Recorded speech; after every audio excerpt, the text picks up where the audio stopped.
Assalamualaikum warahmatullahi wabarakatuh.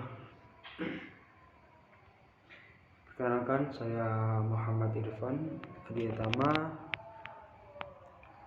mahasiswa PAI Maulana Malik Ibrahim 2019, mau menjelaskan mengenai materi husnuzon, roja dan taubat. Sebelumnya husnuzon adalah berprasangka baik, taubat kembali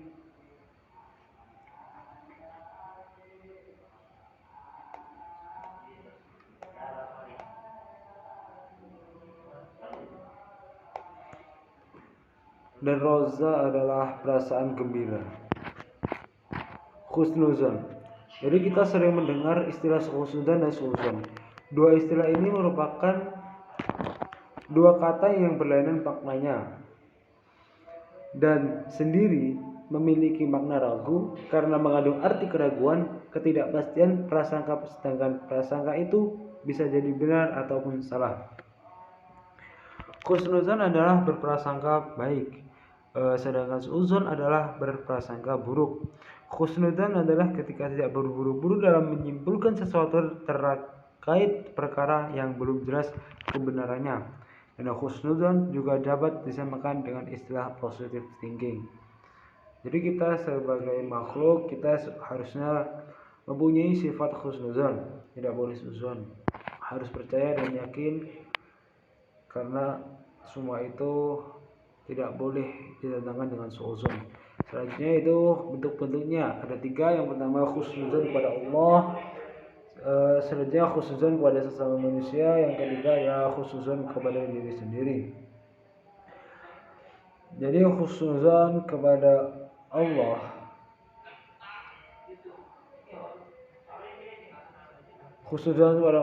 itu adalah sikap yang mana hukumnya itu wajib dan sangat mendukung proses pemantapan jiwa keimanan manusia, bahkan akan melahirkan sikap tawadhu kepada Allah dan selalu melakukan ketakwaan kepada Allah Subhanahu wa taala. Oleh karena itu, kita sebagai manusia harus yakin bahwa Allah, segala sesuatu yang terjadi dalam hidup adalah takdir dari Allah Subhanahu wa taala. Manusia harus yakin bahwa kehidupan ini mutlak di bawah kontrol Allah Subhanahu wa taala. Dengan demikian sikap husnuzon terhadap Allah akan membawa ketenangan, kedamaian, ketentraman hidup manusia. Lalu yang kedua adalah husnuzon kepada sesama manusia. Jadi kita itu tidak boleh cepat menyimpulkan bahwa prasangka jelek kepada orang lain sebelum semuanya itu jelas. Apalagi dasarnya hanya omongan atau isu yang hembus oleh orang-orang yang suka memfitnah, mengadu domba, dan mengunjing. Jadi berburuk sangka kepada orang lain itu akan mendatangkan fitnah yang mana kekejaman, yang mana didatangkan dalam Al-Quran yang berbunyi Bismillahirrahmanirrahim, Ya ayyuhalladzina amanu tadibu kasuran minadh-dhanni inna ba'dadh-dhanni ismun wa la tajassamu wa la yaghtab ba'dukum ba'dha ayuhibbu ahadukum an ya'kula lahma akhihi maytan fakarihtumu wa taqullaha la'ana innallaha tawwabur rahim. Selanjutnya yaitu husnuzon pada diri sendiri. Husnuzon kepada diri sendiri itu bisa berarti bahwa kita harus mempunyai penilaian baik terhadap diri sendiri. Jika kita sadar bahwa memang belum baik, maka kita harus berprasangka baik bahwa kita itu bisa memperbaiki diri, kita kurang baik. Lalu selanjutnya nilai positif dari husnuzon. Yang pertama ada husnuzon akan mendatangkan ketentraman lahir batin. Orang yang memiliki sikap husnuzon kepada Allah menunjukkan bahwa ia telah memiliki jiwa yang takwa, sabar, tabah, dan tawakal.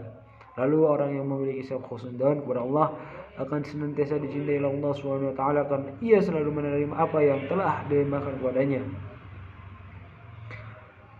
Yang memiliki sikap husnuzon kepada sesama manusia akan senantiasa dicintai oleh sesama manusia karena orang lain merasa tidak pernah dirugikan oleh orang lainnya. Yang terakhir, sikap husnuzon akan menjauhkan seseorang dari perbuatan keluh kesah, iri dengki, menfitnah, mengadu domba, dalam mengunjing. Selanjutnya contoh perilaku. husnuzon dalam kehidupan sehari-hari. Yang pertama adalah turut serta dalam kegiatan-kegiatan sosial, baik ketika di lingkungan rumah, sekolah, atau masyarakat, memberi sumbangan sesuai kemampuan kepada peminta-peminta yang telah ke rumah, menghargai pendapat orang lain dan menerima walaupun pendapat tersebut berlawanan dengan pendapat kita, mengerjakan tugas-tugas yang diberikan pada kita dengan rasa tanggung jawab. Dan selanjutnya yaitu adalah pengertian dari roja. Roja memiliki secara bahasa berarti perasaan gembira, menaati atau berharap apa yang disukai. Dalam istilah syariat, raja adalah perasaan gembira akan karunia Allah Subhanahu wa taala dan berharap mendapat pengiriannya, disertai dengan sikap percaya akan kebaikan Allah Subhanahu wa taala. Dengan sikap roja ini, hati akan menjadi terbimbing melangkah sampai negeri yang mana di dalam yaitu surganya Allah Subhanahu wa taala. Jadi secara etimologi, roja itu diartikan sebagai sesuatu yang sikap mental optimis dalam memperoleh karunia dan iman Allah Subhanahu wa taala yang disediakan bagi hamba-hambanya yang soleh, hamba yang taat. Menurut Imam Qushairi, menuliskan roja itu sebagai keterpautan hati kepada sesuatu yang telah diinginkan terjadi di masa yang akan datang. Yang selanjutnya yaitu bentuk-bentuk dalam roja.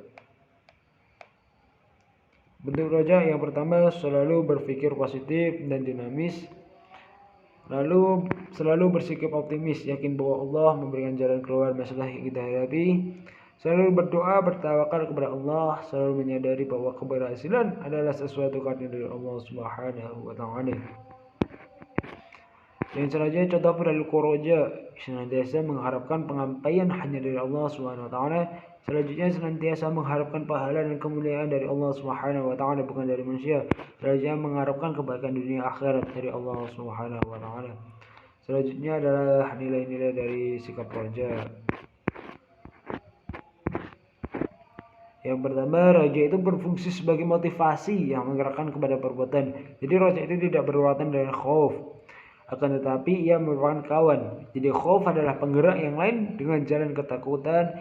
Lawan dari roja adalah putus asa atau penyerah. Ya, jadi karena putus asa memalingkan dari amal, jadi roja akan mewarisi penjengnya mujahadah dengan amal perbuatan dan rajin kepada taat kepada dengan kebalikannya dari akhwal. Dengan roja orang akan bersemangat dalam melakukan ketaatan dan merasa ringan dalam menanggung berbagai kesulitan dan kesusahan. Jadi di antara kesan roja adalah kenikmatan mendatangkan hati kepada Allah, merasa nikmat dengan bermunajah dengan dia dan berlemah lembut dan berwajah manis kepadanya. Selanjutnya yaitu taubat. Taubat secara bahasa adalah tauban yang berwarna kembali. Jadi taubat adalah kembali kepada Allah dengan melepaskan hati dari belenggu yang memberikan terus-menerus melakukan dosa, yang mana melaksanakan semua hak Allah Azza wa Jalla, yang mana ada taubat. Adapun taubat nasuha yaitu taubat yang sungguh-sungguh, ikhlas, taubat yang jujur, taubat yang benar, dan taubat yang tidak diiringi lagi dengan keinginan berbuat dosa. Yang mana sebuah hadis dari Anas, dia berkata, Rasulullah SAW bersabda, semua Bani Adam pernah melakukan kesalahan, dan sebaik-baik orang yang salah adalah orang yang bertaubat. Golongan taubat selanjutnya yaitu ada 3. Taubat khawas ada taubatnya khusus, taubat awam taubat manusia umum, dan taubat khawas adalah taubatnya paling tinggi.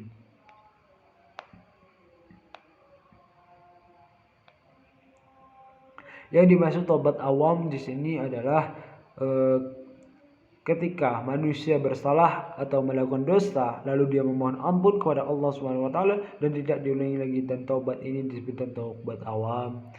Yang kedua, taubat khawas. Jadi tingkatan taubat ini yang paling tinggi. Taubat ini pernah diucapkan Nabi tatkala selalu merasa penuh dosa dan selalu menangis dalam istighfar dalam mengenal Allah Subhanahu wa taala, padahal beliau belum melakukan dosa sama sekali. Saya taubat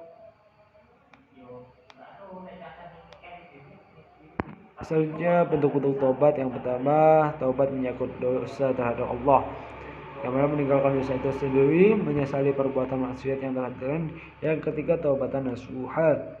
Selanjutnya taubat terhadap sesama manusia dan makhluk Allah, meninggalkan perilaku dosa sendiri, menyesali perbuatan, taubat nasuha, membiasakan diri dari hak manusia yang dizalimi, menutupi sekalian masa lalu dengan kebaikan. Selanjutnya membahas mengenai dari hikmah dari taubat. Yang pertama, orang yang bertaubat bahwa manusia tempatnya bersalah dan dosa yang harus segera memperbaiki diri. Yang kedua, orang yang telah bertaubat maka hidupnya akan tentram damai. Selanjutnya mendapatkan kesempatan mendapatkan ridha dan pengampunan dari Allah Subhanahu wa taala. Orang yang bertaubat tentu akan terhindar dari azab Allah Subhanahu wa taala. Orang yang bertaubat akan bersih jiwanya dari dosa dan sifat buruk. Orang yang memberikan rasa hati untuk bertindak karena diawasi oleh Allah Subhanahu wa taala. Syukron kasiran. Mungkin kalau ada kesalahan saya mohon maaf. Billahi taufiq wal hidayah. Wassalamualaikum warahmatullahi wabarakatuh.